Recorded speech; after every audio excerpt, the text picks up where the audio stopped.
Hey guys, and welcome to AMC Mailbag, the all-mailbag show here on AMC Movie News, where all we do is take your questions. I'm Ashley Mova, and if you've got a question that you want answered on air, you can send it over anytime to amcmovietalk@gmail.com. You could get it answered on Mailbag or Movie Talk, and sitting with me right now to answer those questions is the editor-in-chief of AMC Movie News, John Campea. John, how are you today? I'm doing great. Hey, everybody. Thanks for joining us for Mailbag. One of my favorite shows that we get to do all week and get into everybody's questions. Me too. Let's get started.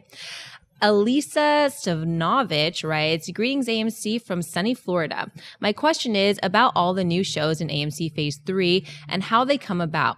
Who comes up with the new shows? Who decides which shows get greenlit? And who decides who hosts those shows? Saw AMC Heroes and absolutely loved it. Can't wait for all the rest. Filthy is the new black. I like that. Okay, so yeah, we are now into Phase 3 on AMC, which is great. I mean, we moved into the space, but now this past week, we actually launched some of the new shows, which I'm so excited about. We continued on with AMC Indie Spotlight, which has been going great. We launched AMC Heroes and we launched AMC Jedi Council. And I'm just so thrilled with how they're going. And we still got more shows coming. We got Coming Soon is Coming Soon. Yes, jing, jing. So, I mean, and then of course, and we launched AMC Rewind, which I'm super stoked about. And, just lots of really good things happening. So how do the shows come about? I like these types of questions for Mailbag because in Mailbag, we're more laid back, relaxed. We do some behind the scenes stuff. So basically normally what happens, although there's some exceptions, normally happens is I'll come up with an idea for a show. And let's take Heroes, for example, right? I'll come up with an idea for a show. And Heroes is a show that I've actually been thinking about wanting to do and starting to plan for about a year. About a year ago, we started thinking about Heroes.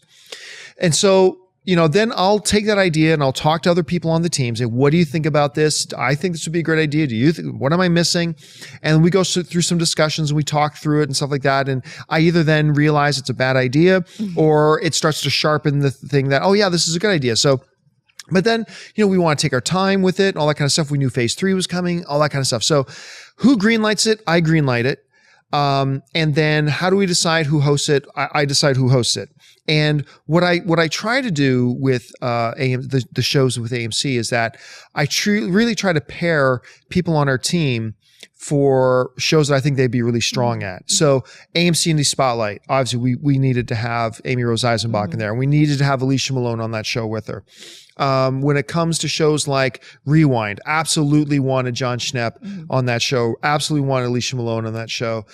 So that was good. With Heroes, I thought about that one for a long time, and I decided, you know what? Nobody knows more about comic books than I know than John Schnepp. I mean, it's still a movie show, but I mean, it's good to have that kind of background knowledge, and I really think that we've been looking for the right vehicle for Schnepp to host. And so, I talked to Schnepp about it. You feel comfortable hosting this? And he's like, yeah. So away he went, and he did such a great job hosting our first episode of AMC Heroes. He did just such a fantastic job on that. And then, with Star Wars, I really wanted Christian Harloff to do that. So, and Star Wars is his bag. I mean, that's the thing. So we got him. We got Maude Garrett in as well to be on that. And so that's kind of how it goes. It starts with me normally with an idea or an idea somebody else gives me, and then we'll go from there, figure it out. We'll take our time. We won't rush anything. And then we try to match up people with shows that would kind of match up with their strengths to put them in the best position to succeed. And then we go for it. And so far, I'm like really thrilled with the results. Yeah, I am too. Stay tuned, guys, for more. Tom writes, do you think Star Wars is going to hurt Avatar's box office? There is going to be a Star Wars or spin-off movie every year, so they will meet at the box office. Yeah, I mean, well, let's put it this way. These are going to be two giant box office behemoths. I mean, going at each other, right? But Avatar 2 was originally supposed to come out in 2015, and then they pushed it to 2016. So it was going to come out in 2016. Well, they pushed it again, and now Avatar 2 is coming out in 2017. I'm not even sure Avatar 2 is going to come out in 2017. Honestly, I'm not sure. It probably will, but I still think that it's a possibility that Avatar 2 comes out in 2018. So will they come head-to-head in the box office? Sure. But when? I have no idea. It could be years from now. But here's the thing.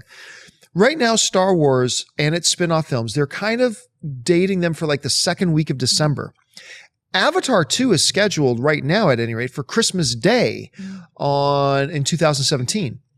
That means there's 2 full weeks between the release of whatever Star Wars movie comes out that year and when an Avatar film comes out. So will they be in theater at the same time? Yes. But most movies do the lion's share of most movies, not all, there are exceptions. Most movies do the lion's share of their box office earnings in the first couple of weeks. Actually, in the first weekend, but definitely in the first couple of weeks. And then, you know what? People are going to want to see Avatar when it comes out. The question is, after they see Avatar, will they want to go back and watch Star Wars again? Or will they want to go watch Avatar again? And that'll be really where the crux comes in. So will Star Wars have an impact on Avatar's box office? A bit, but I honestly don't think, because it's 2 weeks separation, I really don't think the effect is going to be that noticeable. Yeah. And do you think that that's the same audience going to see both of those movies? Well, on its surface, yes. I mean, they're sci-fi, fantasy, adventure films, right?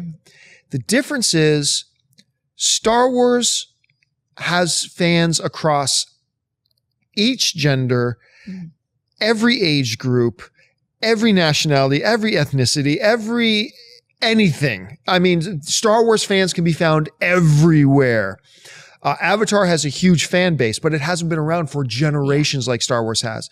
So yeah, on its surface, they're going to be appealing to the same fan base, but I believe there are going to be pockets of Star Wars fans that may not necessarily be into seeing an Avatar. Yeah, makes sense. Lee DeWald writes, when it comes to certain movies, especially commercial, does the director really matter? As long as he or she is a competent filmmaker, it feels as though anyone could step into the director's chair and produce a film that financially will be a success. For example, look at the Harry Potter film series. 4 different directors helmed the series at one point, and there was not a significant drop-off in the amount of money the movies made. The last 4 films in the series were directed by David Yates, a filmmaker most casual fans hadn't heard of, and his lowest grossing movies still made $934 million at the worldwide box office. It feels like any competent director can helm a commercial movie and it will still be a financial success. Does the director really matter? Absolutely. There is nobody more important to the quality of a film than the director. The director is the most important person when it comes to film. Everything goes through the director. Every performance, every line that is said, every camera angle that's taken, every story plot that decides to get followed or scrapped, it all comes down to the director. Here's the thing though. You seem to be asking overlapping questions that may not have anything to do with each other. Like in the terms of, do people run out and buy their movie tickets because of who the director is? Very rarely.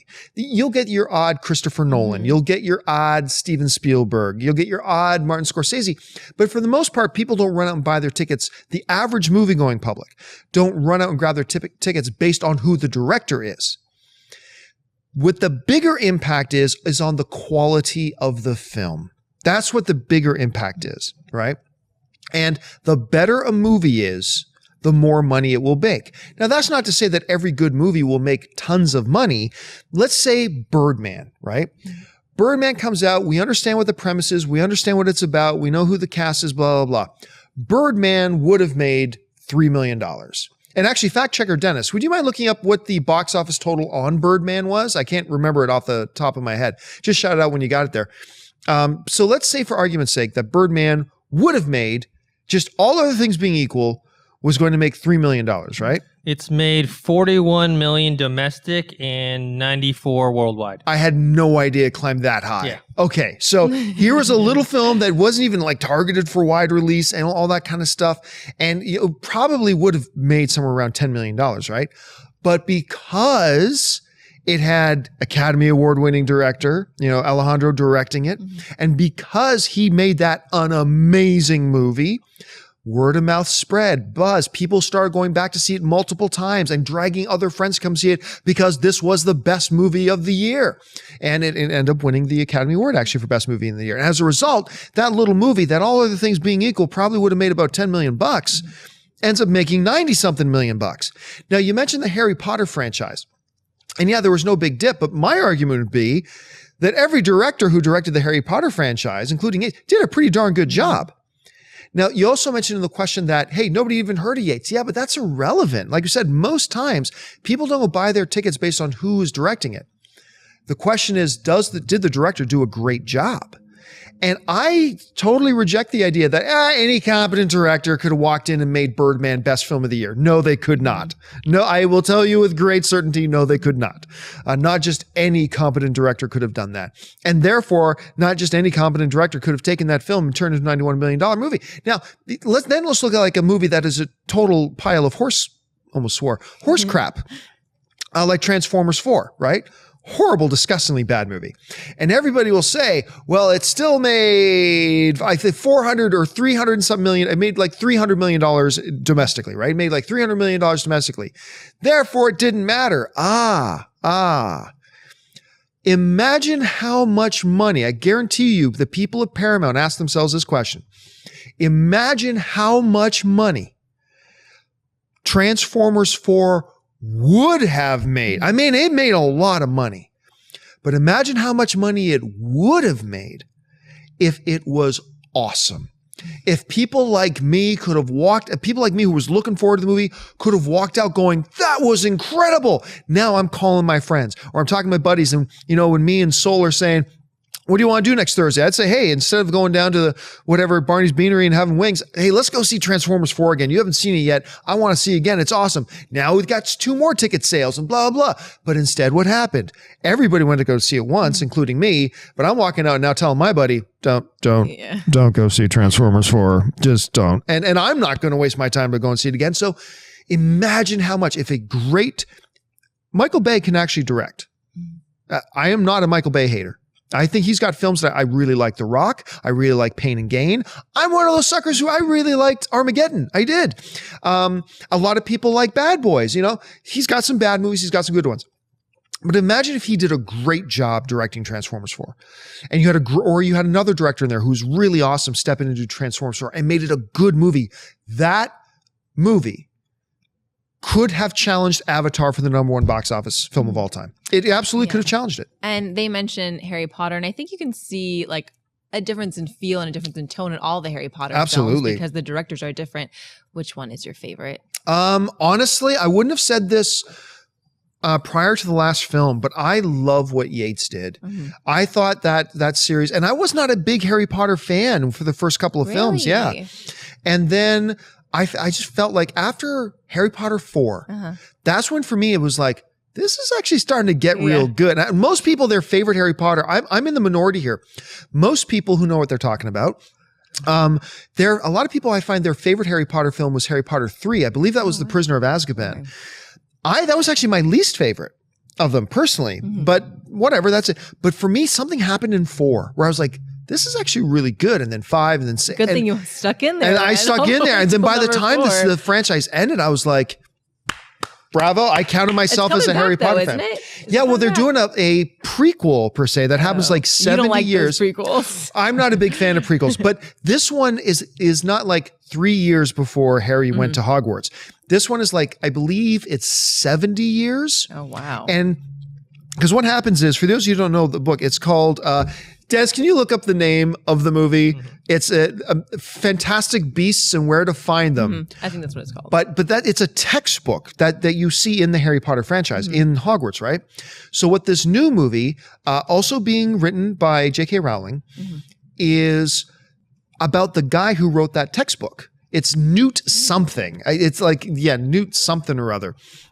And it's about him and the guy who wrote that textbook. And I believe the name of the new movies is the name of the textbook. Were you able to find Fantastic Beasts and Where to Find Them. Right. And what's the name of the character? What's the name of the character who wrote the book? See if you can look that. I think it's Newt something. I could be totally wrong about that though. Newt Scamander. Right. Okay. That's the one. So it's 70 years in the past, and I believe it's in New York, so it's not in England, and it kind of follows that. And I believe they said there will be some tie-ins. We might see a young Dumbledore, maybe, but that'd be so great. You're not going to see a time-traveling Harry Potter or anything like that, but there's going to be some minor tie-ins. Maybe a younger Maggie Smith character too. That would be kind of cool. That would be great. James McKenzie writes, hey, AMC movie crew, love the show.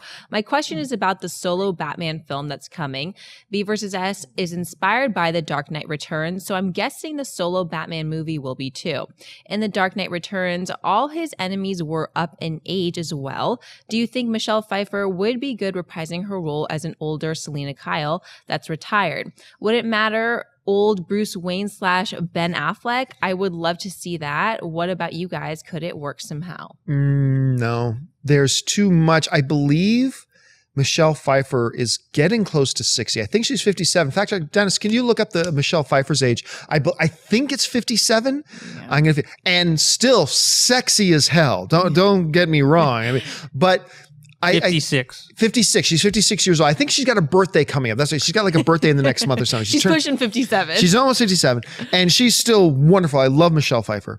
But I also don't think you can have a Catwoman, Selina Kyle, who's like 15 years older than Bruce Wayne.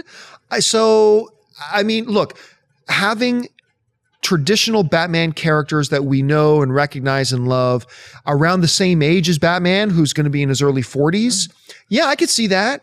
An early 40s Selina Kyle, an early 40s, Joker, if you want to. Yeah. I could see all of that. But to have Michelle Pfeiffer, remember, this isn't the same Batman universe. I'm not big on the idea of bringing back actors to play the same characters in what's supposed to be a rebooted universe. So that doesn't really work for me on several levels. So for me, nah. These last few Catwomans, Anne Hathaway, Halle Berry, how are you feeling about them? I almost got a giggle just by saying the two of them in the same voice or at the same time. Look, Halle Berry as Catwoman. The idea was great.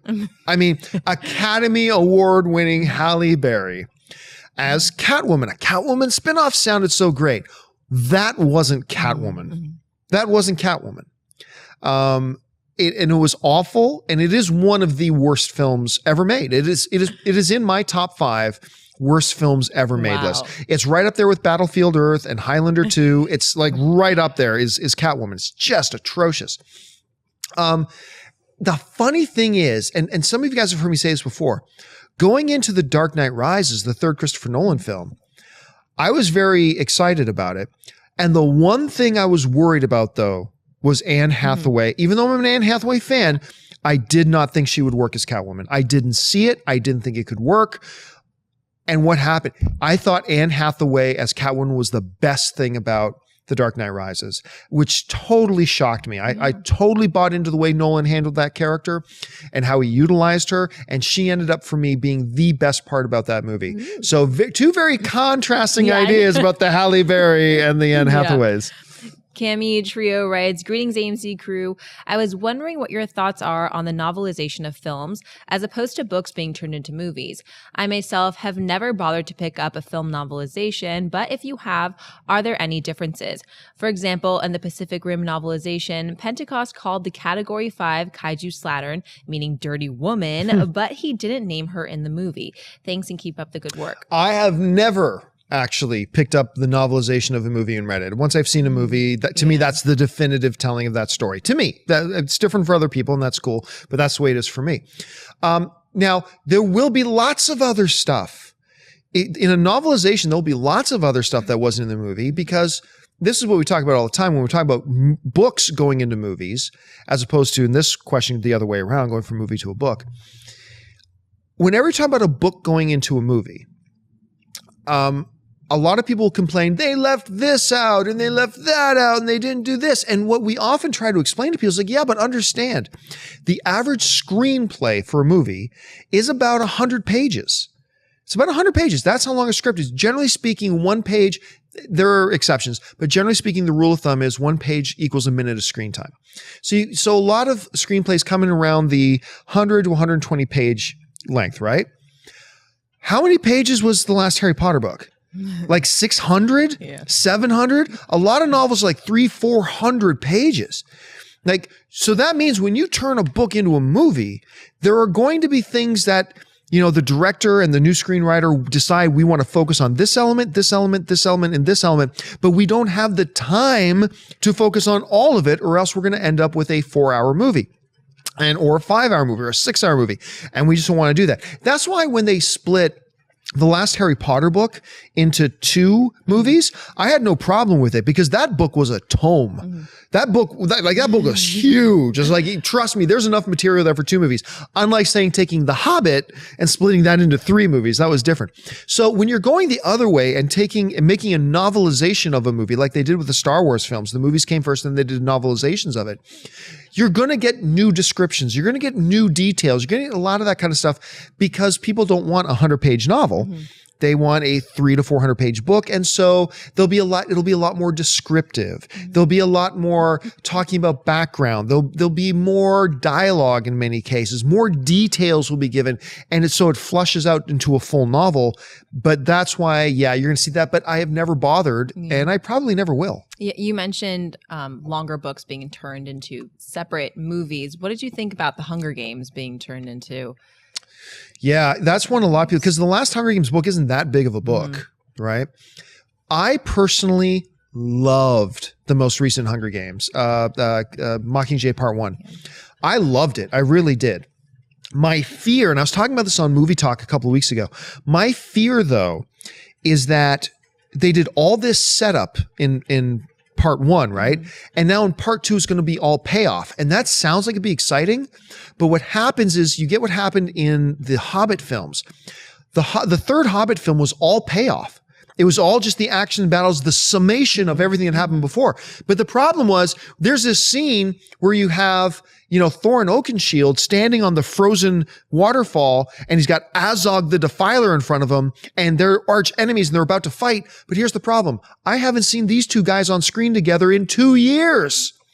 So the emotional setup was too far gone. It was too far removed. So I didn't feel any emotional payoff when that big battle happened. Anyway, we're talking about Hunger Games. And my fear is that they did all the setup in this Hunger Games. And now this next Hunger Games is going to come when it's all the payoff, but I won't feel the emotional payoff because it's been a year since they did all the setup. Not. That's my fear. I love Hunger Games. I hope not. Me too. Omar Correa writes, "Hey guys, I'm a big fan and have been watching you since the beginning. My question is about the budding on-screen romance between Bruce Banner and the Black Widow in Avengers Age of Ultron. Do you think Marvel is biting off more than they can chew? They already have enough character arcs on their hands, but to be taking on a romantic angle with 2 of their characters seems like a bit much. I know they're not main characters with their own movie franchises, but still it seems like it would just be a distraction in a movie that is already going to have so much going on in it. I know we'll have to see the movie to get a real take on it, but I would still love to hear your initial thoughts on this." I think you kind of answered your own question there at the end. We haven't seen the movie yet. It's really tough to say. I mean, we may see this they may not put this emotional storyline in there between Dr. Banner and Scarlett Johansson, and then watch the movie and feel like, man, it was missing something on a human emotional level. And that might be why Joss Whedon is putting this in there. Now, I've already got a lot of people asking me on Twitter, it's like, wait a minute, what about Betty Ross? Yeah. He's supposed to be in love with Betty Ross. Where's Liv Tyler? That sort of thing. And I get that. That's questions I'm asking too. Yeah. Well, wait a minute. We never saw him end the relationship with her, but hey, it's been a lot of years. People break up. I mean, right? So maybe that happens. I don't feel at this point that I only know one storyline in this movie. That storyline is Ultron.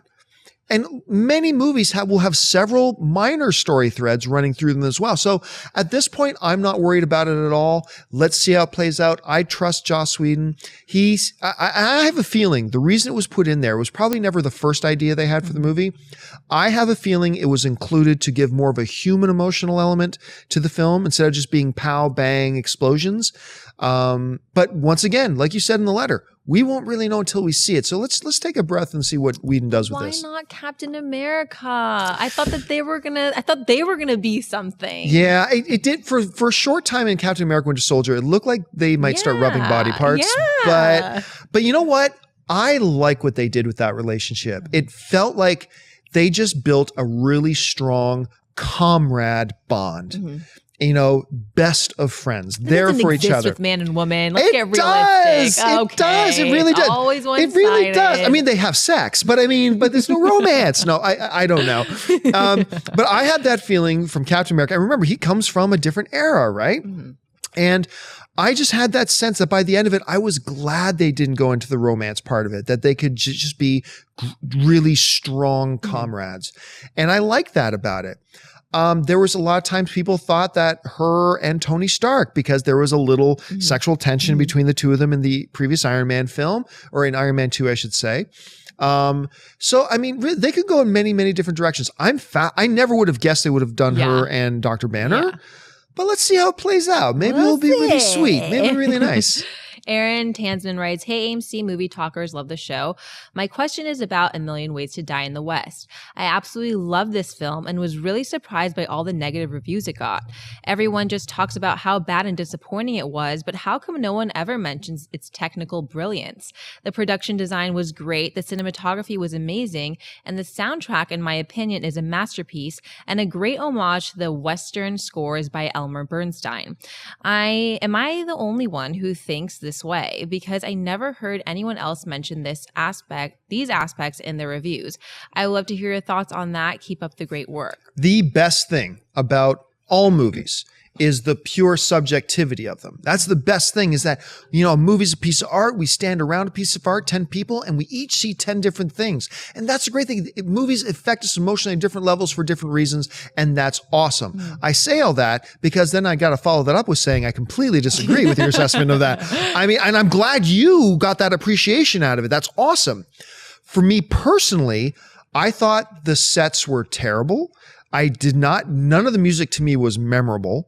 The cinematography, I felt like a mid-afternoon small town cable station variety show.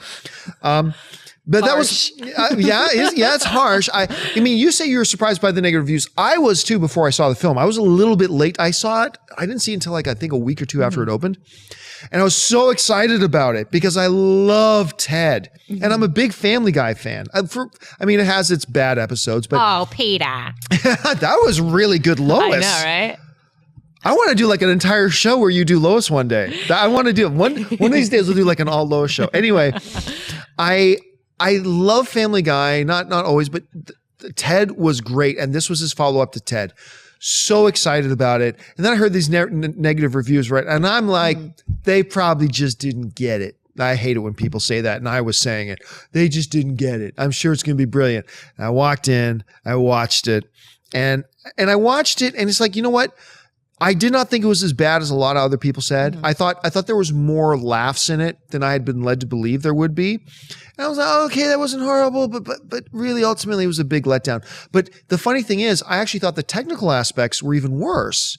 But that just shows the subjectivity of film. You saw the technical aspects, and where I saw bad stuff, you saw good stuff, and that's awesome. What do you think of Seth MacFarlane as a director overall? He's 1 for 1. Not 1 for 1. He's 1 and 1. Yeah. He's 1 win, 1 loss. That's part of the reason why I'm really anxious to see Ted 2, to see how does he follow this up? What does he do now? Was the first Ted a fluke? Or was A Million Ways to Die in the West just a bad day at the office? As a matter of fact, too, with A Million Ways to Die in the West, Dennis, you always had this theory about what could have made A Million Ways to Die in the West like a million times better. What was it? Do you remember what you told me? Change the lead. Yes. That lead actor.